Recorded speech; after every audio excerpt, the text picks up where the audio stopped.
Hey guys, Dan and Moxie here. Just a quick word to say we're keeping all of these old UTS podcast episodes available to you, still free of charge, on all of our platforms. But be aware, now that we're independent, we are no longer the official podcast of Cheltenham Saracens Rugby Club. Also, all of our social media platforms will remain the same, but our SoundCloud page has a brand new address. You can find that at soundcloud.com/the UTS podcast. Hey guys, before we get into the show, we want to give a mention to Alexandra of the Smile for Alex campaign. Alexandra is only 29 and works for Universal Uniform, who supply our fantastic new kits, and has been re-diagnosed with primary sclerosing cholangitis, which is causing her liver to fail. We urge all of our listeners to head online to www.gofundme.com/smileforalex, and you could read all about Alex's story and her condition and donate whatever you can. Alternatively, if you're not able to donate any money, you can find more of them on social media. They're on Twitter at smile_for, F-O-R, _Alex on Twitter. That's at smile_for_Alex on Twitter. They're on Facebook at facebook.com/smileforalexuk. Share their posts, retweet, whatever you want to do, help them spread the word. Every little really does count. So yeah, go and support those guys. Massive shout out to her if she is listening, hopefully she is. But for now, enjoy the show. You are listening to UTS, the official podcast of Cheltenham Saracens RFC. Hey guys, how you all doing? Come in, sit down, put your headphones in, get comfortable, whatever you want to do. As the jingle says, you're listening to the UTS podcast. I'm your host, Dan Lodge. I'm a podcaster, I'm a student, I'm a Krispy Kreme donut addict. You gotta love the Nutella ones. Joining me is Mark Moxie Collier. Hello. And we're coming to you live, almost, from our beloved Cherry Corner here at King George V. Before we get into it, let us remind you that this is a fully amateur podcast run by volunteers. Everyone you hear on the show has given up their spare time to come and get involved and enjoy themselves and help you waste an hour or an hour and a half or 45 minutes, however long it is, of your life. And we give this to you completely free on the first Friday of every single month. If you want to help support us, and we love any kind of support, any kind of help, we really appreciate it. We love it. We want you guys to get involved. We want you to enjoy what we give you. So if you want to support us on our, I suppose, our little podcast, you can do so by suggesting us to your friends. You can listen to our stuff on SoundCloud. You can listen to our stuff on iTunes. You can rate, review, and subscribe. Tell us what you think, because we can't make this better without your input. So tell us what you love, tell us what you hate, make it constructive.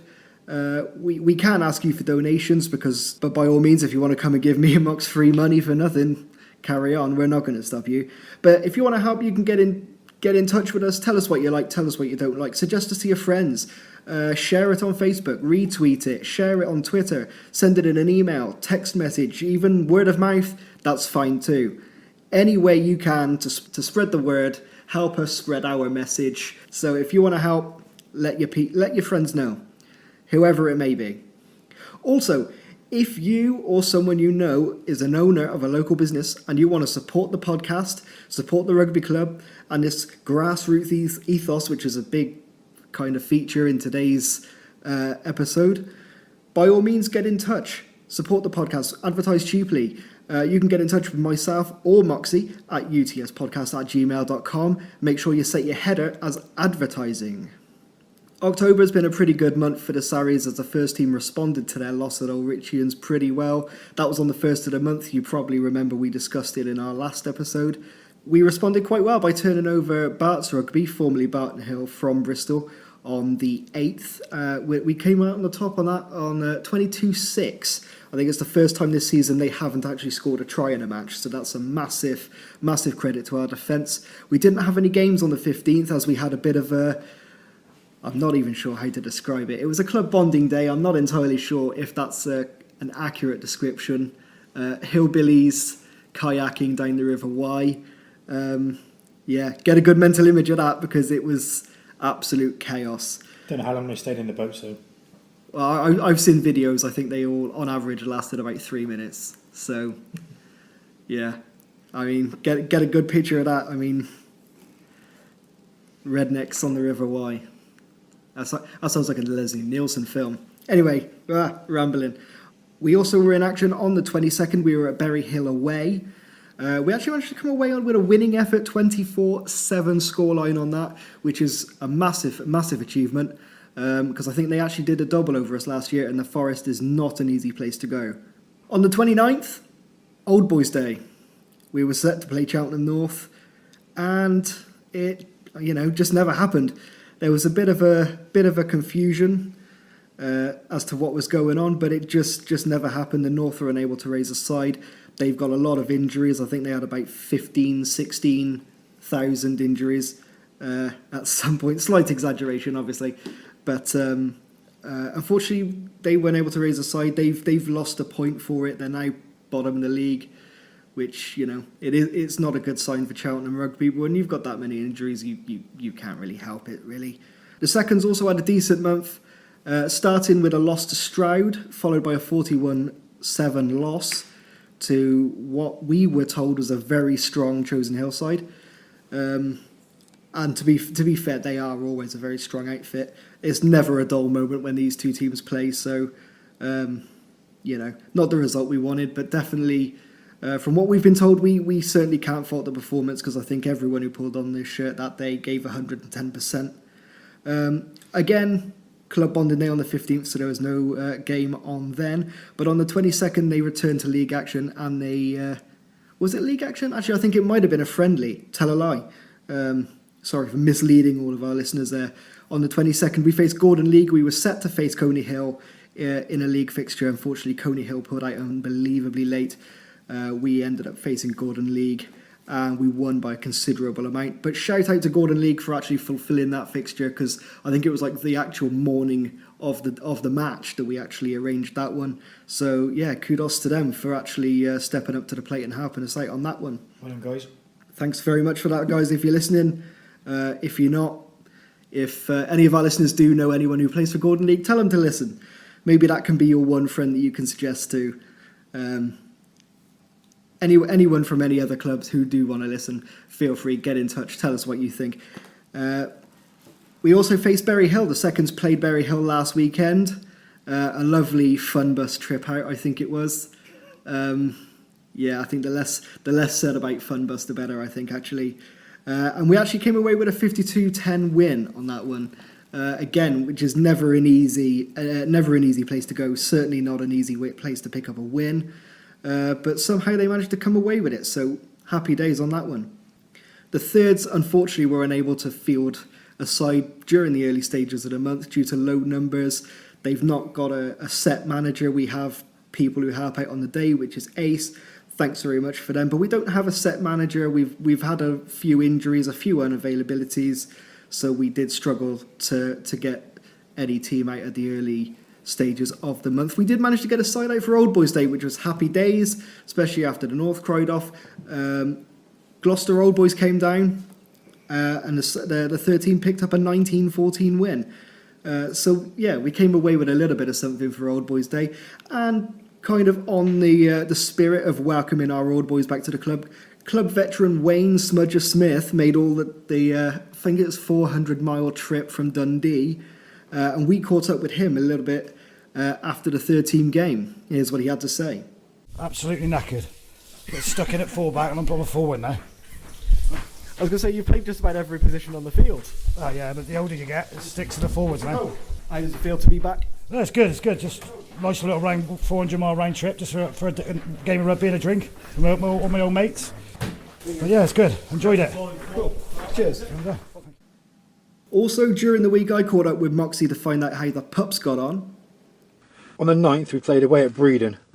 The Sarries put the disappointment of Long Levens behind them to notch up 7 tries in a 43 points to 24 win, again coming back twice from 2 tries down. Our tries on the day were scored by Cian, Joel, 2 from Alex, and a hat-trick from Joe. Keane slotted 4 of those conversions. I wasn't able to make the game, but I've been told that all the boys contributed and played really well. On the 23rd, we travelled up to Newlands to take on Cheltenham Tigers, where we raced to a 21-0 lead after only 8 minutes. All 3 of these tries were scored by Joe, and they were all converted by Keane. But as before, we couldn't hold on and ended up drawing 21-21, with the Tigers scoring 7 minutes into injury time. The highlights for me were seeing our backs running perfectly executed moves and great handling. The man of the match for this game was Charlie for his impenetrable defence. Special mention also to Louis, who came back from school in Marlborough to once again wear the Sarries badge. Hopefully we'll see you again very soon. Thank you. On the 30th, saw Thornbury visit King George V. The boys once again stepped up to the challenge, running out 24-0 winners. The Sarries tries were scored by Charlie, Alex and Keane with 2. Keane converted 2 and came very close with the other 2 from near the touchline. Most pleasing was keeping Thornbury out and without big players such as Joe, Joel, Harvey, Aidan, Sam and Louis, who would all be missed from any team. This week was so difficult to pick a man of the match because every boy played their part, but it was decided that Keane and Charlie would take the award, with a big mention for Alex, who was outstanding when he moved into the centre from the back row. It was a great game to watch and great to have the momentum going into our next game, which is away against Stroud in the County Cup. Moving on to a bit of injury news. The day after the last podcast went out, Aidan unfortunately broke his leg playing rugby at school. Hopefully he should be back just after Christmas. Sam Morgan hasn't played or been able to train after dislocating his thumb. He should be available later in November. But we've got some good news though, as Adam was back playing and Harvey is able to train with us again after their time out with nasty injuries. The latest quiz on the 14th was a great success. The trophy went back to No F in Clue. A big thank you to all that came and all those that donated. Over £350 was raised and will go towards the tour fund where we are hoping to take the lads to Holland. The evening, morning, was topped off in true Sarries fashion with a game of crisp Jenga. Thanks Buster and Coops. Some great results there amongst all the senior sides and the under-14s, so a pretty good October for the club there. Safe to say, probably not the greatest start, I think, with all sides not being able to pick up much of a result, but we finished on a high, and it's all about how you end, not about how you start. I mean, the Combination Cup's a massive example of that. 14-0 down in 10 minutes, came out on the winning side of that, so it's more about how you finish than how you start. Pete Lodge joined us on the podcast, local rugby legend. I don't think there's a single old head in Cheltenham rugby that doesn't know who Pete Lodge is. He's been there and he's done it all. And he joins us on the podcast. He's no relation to me, I'd also like to add, because the amount of times I get asked that is just unbelievable. But yeah, Pete Lodge joins us in the Sherry Corner, underneath the Sherry Corner bell, to discuss his career in rugby, some personal highlights and experiences, and what it was like coming up through the youth section of a grassroots rugby club to move on to a slightly bigger club in Cheltenham Tigers. And we also find out what a little bit of the future holds and what Lodgy Senior feels the future holds for the Sarries. This is a good one. It was one of my more fun episodes. I kind of threw the questions away a little bit at this and I was able to just kind of immerse myself into just the pure enjoyment. And that's what we like to think this podcast is all about. So I enjoyed it. Moxie certainly enjoyed it. Hopefully you will. This is our chat with Pete Lodge, and we'll be back right after this. I was probably a late starter in rugby. I didn't do Millers Juniors. I was probably into it when I was, say, 13, 14 at school. Left school, joined the civil service, local club when I was 17, I think. And yeah, sort of was then sort of hooked on it from then on, really. I mean, what age was that? Kind of. Yeah, 17, civil service. Then 19, went to Cheltenham. Played there for 25 years, I think, or something like that. I was going to say we will get into the Cheltenham stuff Yeah. a little bit later on. What position did you start out? Have you always been a second row? In my youth, I was obviously younger and better looking, so I was in the back row. I played blindside number 6 for years, played number 8 for a long time, and eventually second row. Legs falling apart. Slowly but surely working Slowly heading my way into the pack. Was there anyone, when you were kind of growing up in 17, 18, just coming into rugby, was there anyone that really inspired you? I was really, obviously you've got to look at the All Blacks even back then, so Buck Shelford, good number 8, and the England team back then weren't too bad either, and so the likes of sort of Teague and people like that over at Gloucester, all sort of big legends locally really. It was good. What would you say was the best bit of advice you ever received when you were coming through the youth system over at Civil Service? Probably to enjoy rugby really. Back then it certainly wasn't a serious thing, so it was just to get everyone involved, no matter what your ability, what your level, just enjoy the game. And certainly over the last few years, 30 plus years, you made a lot of friends through rugby, friends for life really. That kind of real grassroots feeling, isn't it? That kind of just enjoy it. It is. It's going to places where perhaps you don't have a shower, or you're all in one shower and you just get on with it. You have a laugh. Cold showers, cold baths. I've had a lot. Back in the day, yeah. When you used to have a bath, everyone parred into a bath, and you wouldn't think about it now, would you? But all good fun. I'm getting weird flashbacks to Norton, and all I can see is Russ Morrison. Norton, will remain with me for a long shoulder. time in that sort of interesting shower unit we went into. Yeah, that was lovely. I think it was was it like a horse box? Yeah, I think it was horse box. Because I keep getting mental images of just Russ Morrison just stark naked doing the looking over the shoulder, but with the finger on his. It's not a his great lips. look, is it? No. Yeah, I mean. Yeah, so get a good mental image of that, all the people listening at home. But all good fun, that grassroots rugby, I mean, you can't beat it, a mile away from the sort of the professional era now, but good fun. Is there any advice you'd give to younger players that may be listening, that are coming up?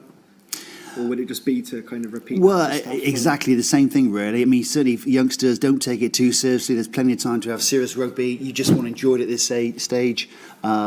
Get to know all your mates around you at different positions. Eventually you will find a position. It might not be the one you started with, but just enjoy rugby, really. That's got to be the priority, I think, for any young kids starting. Now, you mentioned there you came up through youth rugby at Civil Service. Do you remember much about your senior debut? At Civil Service, to be honest, no, not really. No, I was a young kid, chuck straight in the deep end. I think I was actually playing open side. Under a lot of old senior boys who back then I thought were extremely old, but now they're sort of nothing compared to what I am here. But looked after well by all the old boys, and I think all I do remember is facing a fairly nasty drink afterwards for a debut, really. Back in the day when you had a yard of ale and all sorts of stuff like that. Oh, actually, I remember mine because I don't drink. They were like, "Oh, get him something non-alcoholic," and I think I had 3 pints of lemonade. And then a half. That's hard to do. But half soda water. Yeah, I got that for a birthday as well. They were like, "Down it, it's lemonade," and I just took one massive swig, and I was like, "This is not lemonade. It ain't gonna happen. This is not what I planned for." At Cheltenham, when we had our drinks, the worst ones were always the soda water and the tomato juice. For some reason, the alcohol drinks, the shots and the half pints were easy. A pint of soda water is horrendous. Tomato juice, horrible. That doesn't even sound fun. That is just that does not sound fun. No. At all. But yeah, I think mine was three pints of lemonade, and once the bubbles hit me, I was yeah. And then they were like, "Oh, we've got a special one for his debut," and then they put I think it was a half pint of orange juice, but I had pork scratchings, and I think there was a pickled egg floated in the top of it. Yeah. And I'm trying to drink it, and my stomach is just on fire because of the bubbles. Tries to drink, doesn't it? And it was just easier. Yeah, I would have been better off to just down a pint, I think. And I just remember my stomach being on fire, and then trying to drink this orange juice, and I can feel the pork scratchings. It was like being sick but in reverse. Yeah, that's a horrible thought. Yeah, it was not fun. Kind of moving on to your time at Cheltenham a little bit. Do you remember your debut for Cheltenham? I do. It was down in Bridgewater. Again, I only got the call up because we played a combination midweek in the game in the days when that was a big game, and the guy Mike Steele got sent off in that game, and so I was on the bench Saturday. I ended up playing open side Saturday down at Bridgewater. Yeah, which is all good fun. Just thrown straight into it. Straight into it again, but a lot of old senior boys around me looked after me. I think I was 18, 19, and it was an experience. But ended up playing 50 or 60 odd games that year when it was Wednesday and Saturdays every week. So how did that Cheltenham move even come about? I thought about it for a while, and I knew a couple of guys at Cheltenham, and basically, the service were quite happy for me to move on. I'd enjoyed my time there, but it was time to sort of test things really and see where you go from there. I mean, was it like a big step up in competition levels? It was a massive step up. Obviously, the service, I sort of established myself by the time I was going, and it wasn't really a challenge. But to go straight into sort of senior, sort of more serious stuff. There was several people after your position, and every sort of training session was, back in the day, it was a bit of a battle. It was good. I mean, what level was civil service at the time? I think compared to Cheltenham. Well, a mile away from Cheltenham. I think we're talking pre-league, so they weren't on a league at all. Cheltenham weren't in a league, so they were nowhere near that level. It was reflected in the training and their approach to the game, and but that's what I enjoyed about the civil service. It was good fun at the time. If you could name your toughest opponent, probably in team, probably not like opposite number. Was there any team you just absolutely hated playing, or they were like a bogey team? Or I mean, Cheltenham days, every Wednesday was down in Wales somewhere, so I played a lot of Welsh teams, and you're always in for a battle down there, sort of down in Cardiff and Bridgend and places there. It was full on battle, but they were good sociable boys off the pitch. I mean, we've seen it a lot actually. To be fair, a lot of the Welsh teams. Like you get the Wizards of Wales come down for the sevens. You had I think was it the Rocking Roosters the first year. It's physical. And they were so strong. It's the Newport Saracens come down and just absolutely demolished us. South Wales Police played them. That was and Aberavon. I mean, they were all some tough games. Maesteg, which is on like a big slag heap down in Wales, which is a hard place to play. And again, it was always either Wednesday or Friday night. It was always down in Wales, and it was always raining. Would that be like after work? So like you're already... Yeah, so you're straight off. You meet at the bus at 5 or something, kick off 7:30, back late, hammered. Yeah, it's all good. It's a young person's game. I couldn't... Yeah. Back then it was fun. That was the kind of thing... That was the norm. That was it. Back then, that was the way it was. Yeah, acclimatise to that, didn't you, eventually? If you could name a dream opponent, which team would you really love to play? I used to be a massive fan of Dean Richards, so I loved to have played him in his day when he was on fire for England. That would have been a good experience. But I had a couple of good ding-dong games when Teague was at Gloucester. Played over at Kingsholm. Because again, it was sort of pre-leagues where we used to play Gloucester home and away at first and second team. So I played all the Gloucester boys over there. In front of the shed, which is always an experience. We'll just dish out a few names. if you could get a dustpan and brush to sweep up a couple of these names, that'd be great. I think was there one particular game you played in Cheltenham in the cup? Did you play in that? I played in so we went to Quins in '96, and we got to round, I don't know what round it was, last 16 or something of whatever the cup was called back then. So we had Quins away, and that's when they had Keith Wood playing and people like that, and Carling was there. And we lost 40 odd points, but it was a good weekend, good trip. It's one of those stories you can easily kind of tell like grandkids and stuff, isn't it? Like, it was I played, yeah.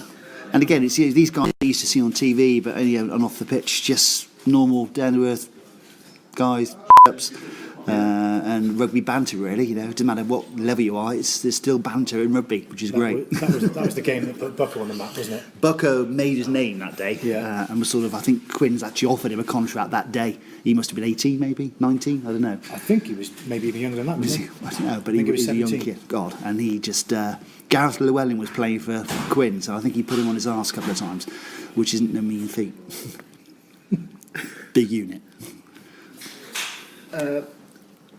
Now we kind of talk about that kind of back when there wasn't really a league.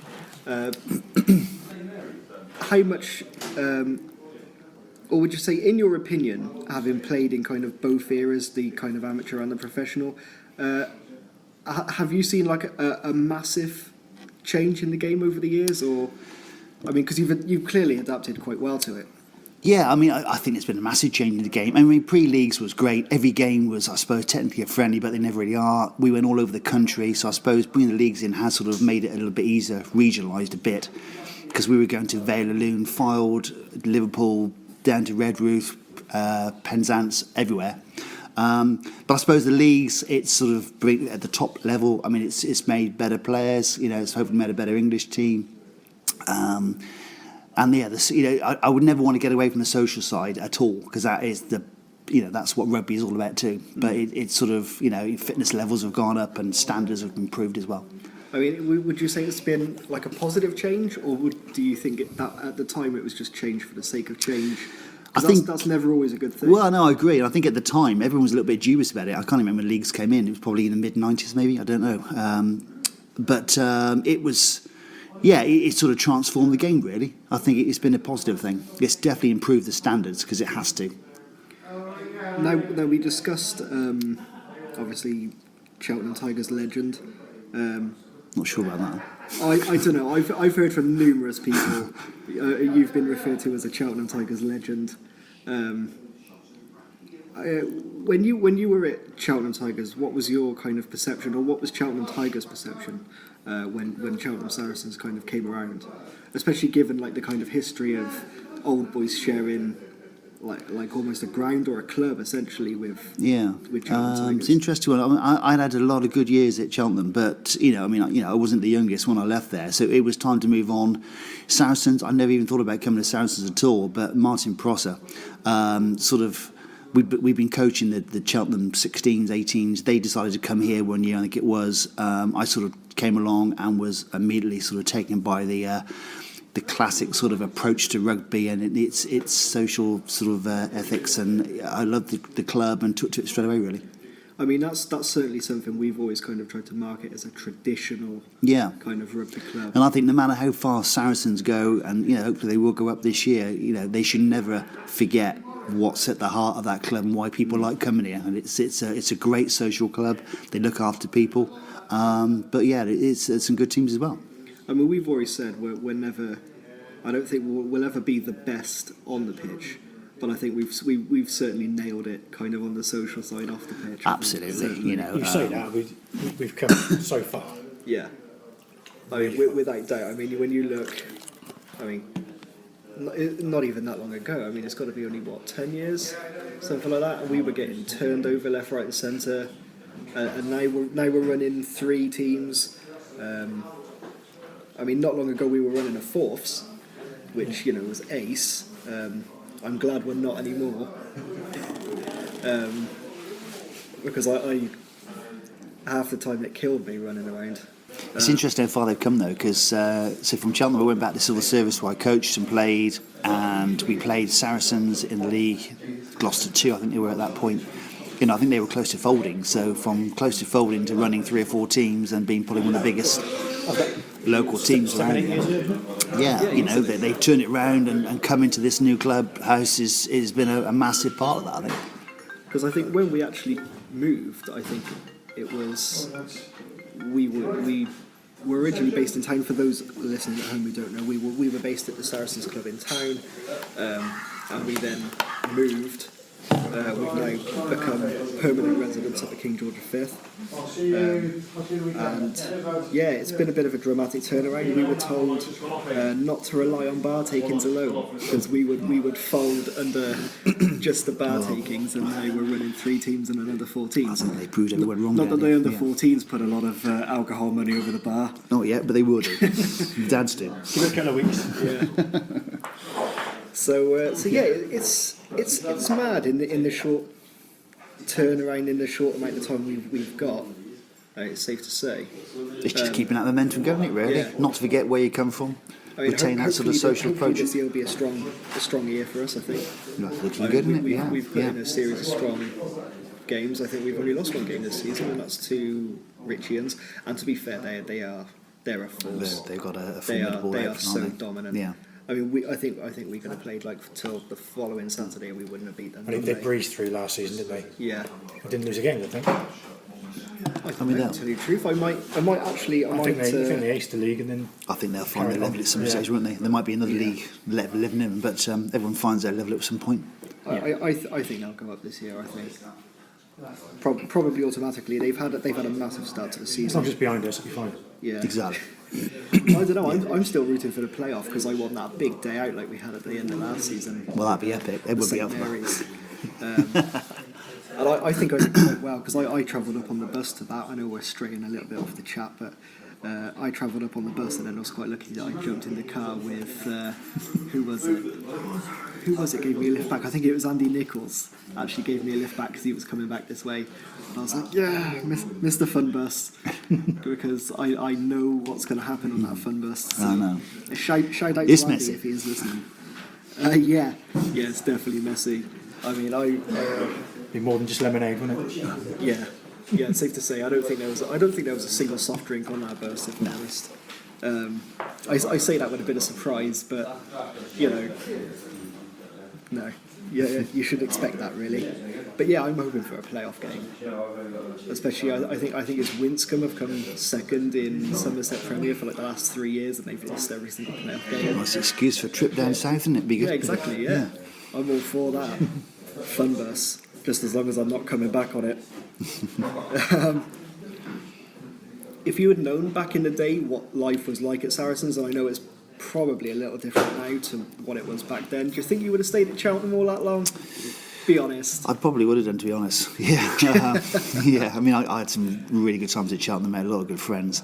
I don't regret coming here at all. It's like revigorated me. I think really got my love for rugby back. But no, good times at Cheltenham. I mean, you came in and you were quite a regular face in the seconds and thirds. Did you ever want to play first team, or was it just here for the social? Initially I came here purely for the social, purely to play a bit of third team, and sort of got talked into playing seconds, which I hadn't anticipated at all. And you know, the legs are now not there, so it would always be third team. First team now, far too young, far too many young people. I did wonder because there were God knows how many times where I was sat up here waiting to get a lift home, and like every now and then the first team would be missing a second row, and they'd be like, Pete Lodge can still do a job, and I was like, fair enough, if he, you know. Do you know what? There was one week where they were looking for a second row, and I said, "Yeah, I'll play." Then it found out I wasn't registered, so I didn't play. Oh, fair enough. But there we go. So you could. If you were registered, would you have played? I would have played. Yeah. I wouldn't let them down if they want a second row. Yeah, I'd slow the game down to my level, but I'd have played. I think I remember seeing you play when we played Cheltenham's like A team. Was that in a cup? That was a friendly. That was. Okay. This is going back a couple of years, and I think it was you and Will Dove in the second row. Blimey, God, okay, yeah. And it was just like, I mean, I'd have loved to have played that game. I mean, I remember playing in the thirds with you and Matt Babbage, and it took all the pressure off of me at line-out time. I could throw it down the touchline for all I cared, and Matt Babbage or you would just be like, yeah, ball one. Yeah, no, good. I mean, and I shout out to Matt if he's listening. I don't know if he does listen. I don't even know if he knows the podcast exists. He's got a lot on his plate at the minute with. I think he's a counsellor now, isn't he? I don't know. No idea. No, counsellor Matt Babbage. I think I've not. Rolls off the tongue nicely. Should yeah, be. It does actually. But yeah, I mean, whenever I talk about him, and especially like when you used to partner him in the second row, it was like having Mr. Tickle in the second row, and like lineouts. I didn't even need to aim. I was just like, yeah, just like a Pedro kind of one-armed. Good old Peds. But like to be fair, Pedro like aims it. I didn't even have to aim it. I was just like, yeah, just throw it, because I know Matt's going to win it. No One of matter us will what. catch it. We'll give it a go. Yeah, and occasionally if it went over the top of Matt, I knew you were at the back to catch it anyway. So, I mean, every time I saw that team sheet with me at hooker and Pete and Matt at second row, I was like, yeah, happy days. All I got to do is worry about the scrums now. And yeah, to be fair, I think that was the only thing I had going for me was lineouts. Actually, Well, that's good. Yeah. Looking back at it, yeah, very quiet during open play, but lineouts I could throw those all day long, or I could. It's been True hooker. I Good. Yeah, I was going to say I make it sound like I still can, That's probably not the case at all. I think it's got to be about 3 years since I pulled on my shirt, thinking about it. Yeah, it's not.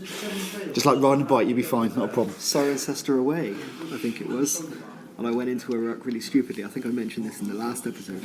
Just trying to win the ball back and just got, I don't know whether it was like a knee or an elbow or something in the back of my head. Just lost all feeling in my hands and feet.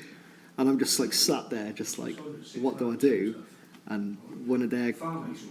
Actually, I don't even know if it was the physio. I think it was the supporter ran on and he was like, just kind of talking me through it. And then I've got Pedro coming over who was like coaching or managing the thirds. And I had like a holiday like the week after. And he's just like, oh, don't worry, mate. Because I was getting the ferry. He's like, oh, don't worry, you'll be fine. Cripples always get to go on early on the ferry. Yeah. And I was like, yeah, thanks for that, mate. That's every cloud. Yeah. Yeah, exactly, yeah. And I was just like, that's not what I need to hear right now. No. Like, help me, you know. Anyway, yeah, our tangent, ramble. Good. You mentioned there you came in with the under-17s. Yeah. You're currently working with the under-14s as well. Yeah. Is coaching something you've got planned for the future, or is it just... I really enjoyed it. I enjoy this level. I've coached the Civil Service ladies team as well for 4 or 5 years. That was good fun. Done the 17s and 18s. The 14s is a challenge sometimes. But yeah, it's always a challenge. But no, there's some really good kids there, some talented kids there. We just got to bring them all through, really. It just improve everyone's ability level, so everyone stays in rugby. That's got to be the plan. Bring them all through the senior rugby. Would you ever consider coaching at a higher level, or just not at all? No. I have no coaching qualifications at all. So played a bit. So I just go on what I've sort of learned from a variety of coaches over the years. No, and sort of the way I think we should be playing rugby, and the kids are hopefully buying into it as well. It's good. We've got some other good coaches down here. You were saying there, sorry. Yeah. You were saying that you've coached men, women, and children. Yeah. What's been sort of your favourite? Probably got more enjoyment out of, I suppose, coaching kids, really. It's seeing someone who perhaps is not a natural on the rugby pitch and sort of coming through and improving. I mean, I think every coach will get a bit of a buzz out of that. Seeing people, progress. And you want the whole team to progress. There's always going to be some kids who are better than others, but you just want everyone to sort of be on the same level eventually. So you can get, always try and do. Yeah. Any kind of improvement. Yeah, definitely. Yeah. Last year 13s, when they did, there's probably half the team who never even played rugby, so they've come on a long old way. And yeah, we've got lots of improvement to do, but we've got a really good close knit bunch now. They all get on. They've all bought into what the ethos is of rugby. Hopefully they'll stay here. They'll play senior rugby down at the Saracens in years to come, and be the next crop of first teamers maybe. Yeah.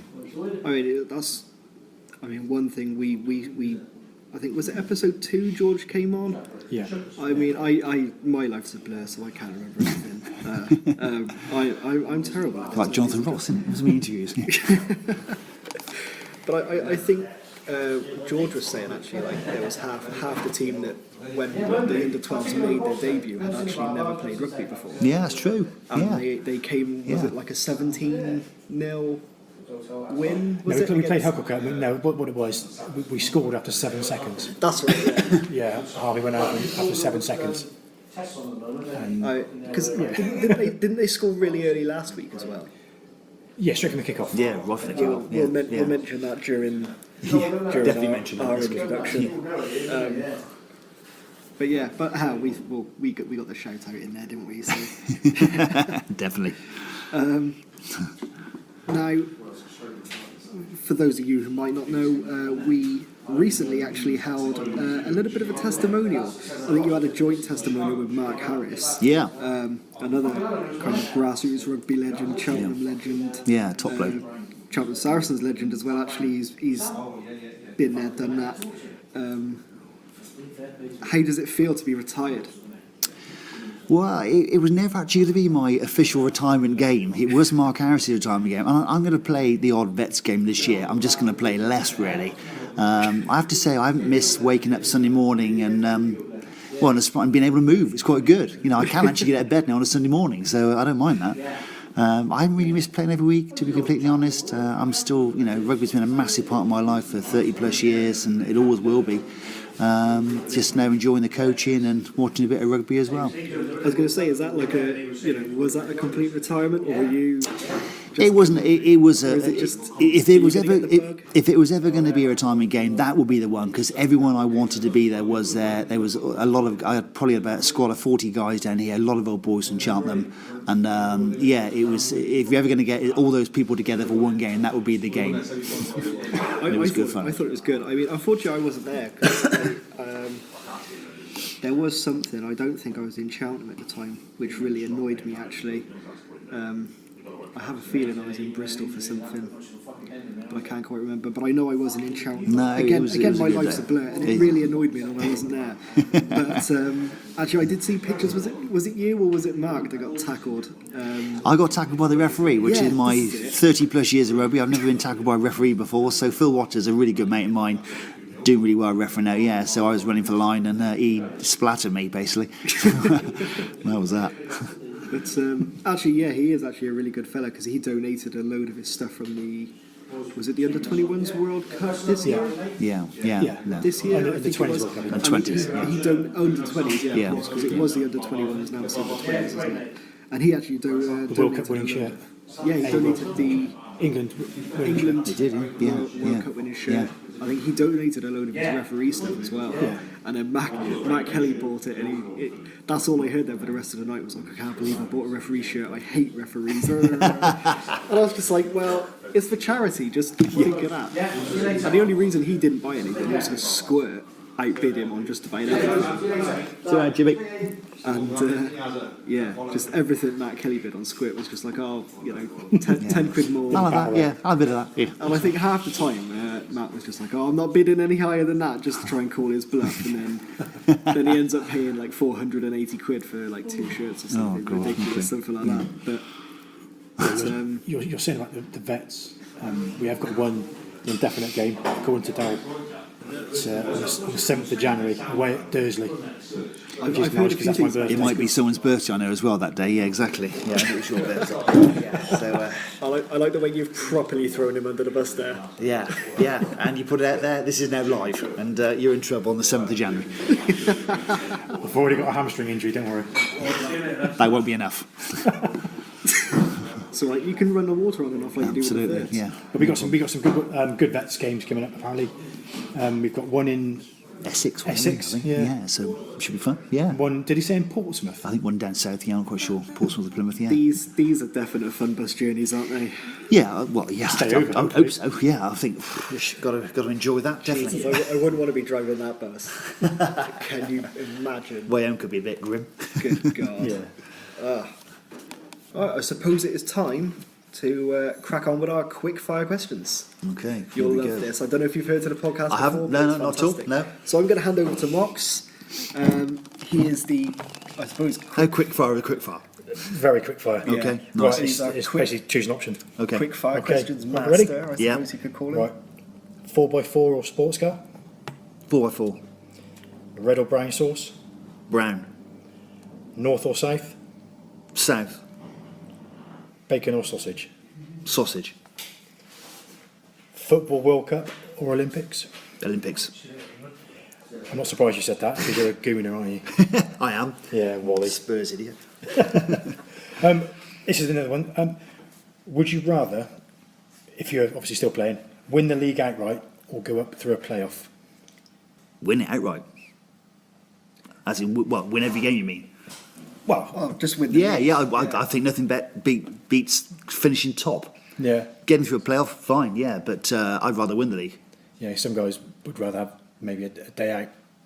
Oh, you win the league and then fans. get on the after that. I mean, that's not a problem, that's fine. So I reckon win the league, yeah. Could always do that, yeah. Right, okay. You've got one go in a time machine. Okay. Where and when would you go? Oh, blimey. Oh, that's a toughie. I would go probably back to... oh, my God. Back to the 60s. Yeah. Any specific part of the time? I mean, I was born in the 60s, but I don't remember the 60s, obviously, so I'd love to have been there. I've seen you dance, so you'd fit in well in the 60s. Yeah, with the Beatles era and all that. I'd love to have been around for all that. I mean, quite a laugh, yeah. Right, okay. Knowing the size of your hands, I've got to ask this question. I wasn't going to, but I'm going to ask it anyway. Right, would you rather have toes as fingers or fingers as toes? First, that's the most random question I've ever been asked in my life. Thank you. Toes as fingers, toes. Toes as fingers. Why not? Yeah. I think he's the only one who say toes as Yeah. fingers. Is there any reason why? Not really, no. I mean, my fingers aren't the best because they've been sort of smashed up over the years. In fact, my toes aren't much better either, really. But it'd be interesting. Yeah. Oh, fair enough. Okay. Right, the last one then. Apart from obviously Sweet Caroline, what's your song of choice at karaoke? Now, that is not an easy answer because I do like a bit of karaoke. Sweet Caroline is a bit of a classic, isn't it? Can't beat a bit of ABBA, really. Got to be done. Oh my word! Any An ABBA-loving Arsenal fan, I can't believe it. Bit of Dancing Queen, Mox. Got to be done. I don't think that's the last thing I expected from a forward. From a back, certainly. Not from a forward. Cool. Sweet, excellent.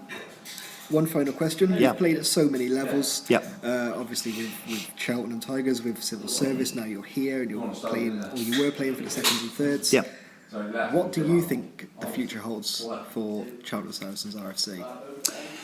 I think as long as they don't forget where they come from, keep that social side, which is the heart and soul of the club, and keep attracting young players, which, half that first team squad is pretty young at the moment. Keep them all together. It's got to be rosy. Going up, yes, I think they can do that. Do they want to go up too far? Probably not, because that brings its own problems. But yeah, there's at least one more league in that team yet, I reckon. And this year, there's no reason why they can't go up this year. Future's good for Saracens. Actually, Future's all blue and yellow for I'm Saracens. throwing this question out there. I didn't actually plan to ask it, but I am going to. When we played Cheltenham Tigers in the Combination Cup, which way were your loyalties going then? Well, I'm currently a Saracen, aren't I? So I suppose I would go Saracens. Yeah, my heart's in Cheltenham for a number of years, but I'm not a Cheltenham player anymore. Fair enough. Anything else you want to add? Are you on Twitter or social media? Or I do Facebook. I don't tweet. I'm not on Instagram. Don't understand tweeting. Don't know. Never tried it. It's good fun. So big Facebook. Yeah. So I like all that social side. It's all good. Yeah. Yeah. But I will always remain in rugby in some shape or form. It's all in my heart and soul. It's good. cool. Anyone you want to give a shout out to, or? Everyone who knows me. I like that. Doesn't have to name anyone. Exactly. Too many to name. Awesome. Well, cheers for joining us. Thanks so much, mate. Thank you. Very much. Cheers, Lodgy. A great chance to sit down and chat with a true legend of the grassroots game, Pete Lodge. As I mentioned before, no relation to me. Please stop asking. I really do enjoy these episodes, actually, where we get to look back on people's careers and hear their experiences both on and off the field. It's great to have a chance to give these players a platform to share their tales as well. So we get something out of it, they get something out of it, you get something out of it, everybody's a winner. Loved it. Really loved it. But now, to take a look at what November holds for the Sarries. Tomorrow, November 5th, we travel to St Mary's Old Boys in Gloucester Premier action in what should be a great encounter. I don't think there's ever been a boring game between these two teams. Even a couple of years ago when we drew 25 each, that was a fantastically entertaining game. We should also mention actually that we're handing over the money from the Charity Sevens in July. We raised a massive £3,000. Thank you to everybody who donated. Unbelievable achievement to not only break last year's record again, we've beaten the record set the previous year every single tournament we've had, which is fantastic, but to actually say we raised £3,000 in a day is just phenomenal. I never expected that much. I just wanted to beat the 2,000 that we raised before. So once again, thank you to absolutely everybody who took part, whether you played, whether you bought a beer, whether you bought a burger, whether you bid stupid money for a shirt. Thank you, everyone who supported their day. It was incredible, really incredible. And we'll be handing that over tomorrow, but I think after the game at Trench Lane, probably the most fitting place to hand it over as well, at St Mary's. Hopefully Leo will be there. I don't know if he will be. Hopefully his parents will be there if he isn't, and we'll be able to hand over the money and say, best of luck. Fingers crossed for the future. Amazing effort, guys. Yeah. Thanks again. I mean, I can't say it enough. I really appreciate the fact that everyone took time out from their schedules to come down and not just enjoy the day, but just help us raise some fantastic money for charity. So yeah, thank you. I think I'm now all thanked out. So carry on, I suppose.